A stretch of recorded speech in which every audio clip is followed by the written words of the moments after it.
చరణ్ టీవీకి స్వాగతం. జంగం శ్రీను అరెస్ట్. 7 నెలల ముందే చెప్పిన చరణ్ టీవీ రియల్ మాఫియాగా మారి అమాయకుల భూములు కబ్జా చేసిన 420లు.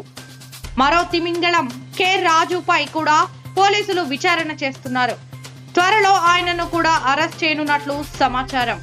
మెదక్ జిల్లా పెద్దశంకరంపేటకు చెందిన జంగం శ్రీను అలియాస్ శ్రీనివాస్ తో పాటు చవాన్ సాగర్ ముకుంద నాయకులపై CR number 133/2024 U/S 120B 406 420 417 506 R/W 34 IPC సెక్షన్లు నమోదు అయ్యాయని మెదక్ ఎస్పీ ఉదయ్ కుమార్ రెడ్డి తెలిపారు.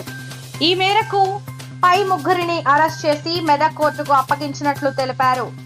జిల్లా SP D Uday Kumar Reddy IPS మాట్లాడుతూ రియల్ ఎస్టేట్ ఆగడాల వలన ఎంతో మంది బాధితులు అయిన కేసుల్లో భరోసా. పెద్దశంకరంపేట పోలీసులు నిందితులు కల్పించడానికి ఈ రోజు మెదక్ జిల్లా కోర్టు ముందు హాజరుపరచడం జరిగింది. హైదరాబాద్ నుండి పెద్దశంకరంపేట మండల పరిధిలో భూములు కొనడానికని వచ్చిన వాళ్లను ఇక్కడి రియల్ ఎస్టేట్ వ్యాపారులు మధ్యవర్తులుగా ఉండి రోడ్డు సైడు మెయిన్ బిట్ అమ్మడానికి ఉందని ఫేస్బుక్ లో ఫోటోతో ఫోన్ నెంబర్ తో పోస్ట్ చేసి వారు సంప్రదించగా వారికి మెయిన్ రోడ్డు బిట్ చూయించి ఎక్కువ డబ్బులు తీసుకుని మోసం చేసి రోడ్డు నుంచి దూరంగా ఉన్న వ్యవసాయానికి పనికిరాని నిజాం సాగర్ బ్యాక్ వాటర్ లోని భూమిని రిజిస్ట్రేషన్ చేసి మోసం చేస్తున్నారు.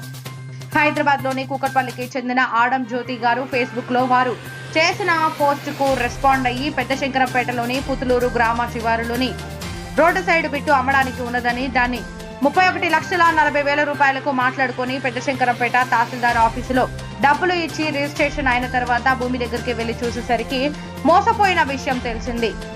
అందులో పెద్దశంకరంపేట PS లో 7గురిపై ఫిర్యాదు ఇవ్వగా ఇట్టి ఫిర్యాదును పరిశీలించిన సిబ్బంది CR number 133/2024 U/S 120B 406 420 417 506 R/W 34 IPC నమోదు చేసి దర్యాప్తు చేసి ఈ రోజు నిందితులు అయినటువంటి A1 చవాన్ సాగర్, A3 జంగం శ్రీనివాస్ @జంగం శ్రీనులను మెదక్ జిల్లా కోర్టు ముందు హాజరుపరచడం జరిగిందని SP తెలిపారు.